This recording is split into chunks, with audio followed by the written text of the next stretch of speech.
करीत आहोत। गोष्टीचं नाव आहे आळशी पोपट। एका घनदाट जंगलात एका पिंपळाच्या झाडावर पोपटांचा थवा राहत होता। शिकारी कधी पोपट पकडायचा तर कधी त्यांचे पिल्ले घेऊन जायचा।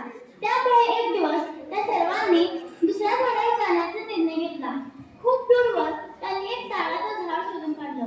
ते झाड खूप उंच होतं आणि शिकाऱ्याला चढायला अवघडही होतं। हवेच्या नेत्याने सर्व पोपटांना घरटी बांधण्यास सांगितले।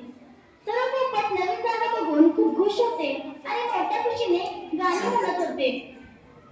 पण त्यांचा नेता मात्र अजूनही सावध होता। अजूनही तो नवीन जागेची तपासणी करत होता। तेव्हा त्याला अचानक त्याला झाडाजवळ एक वेल दिसली व तो सर्व पोपटांस खाली बोलावू लागला।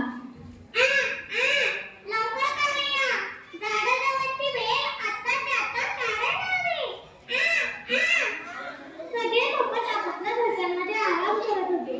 त्यांनी त्या झाडावरूनच त्या वेलीकडे पाहिले आणि म्हणाले,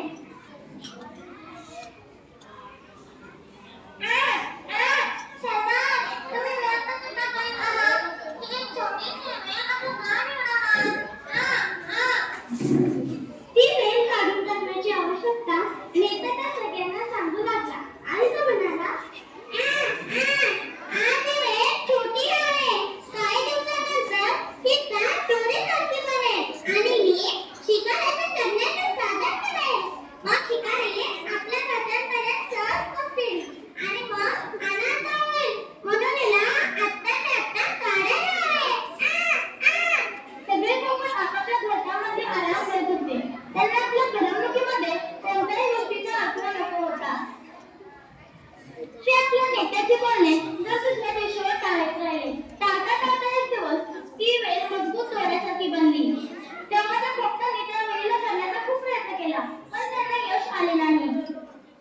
आणि एक दिवस त्यांच्या नेत्याने जसं सांगितलं तसंच झालं। एकदा एक शिकारी तिथून जात होता।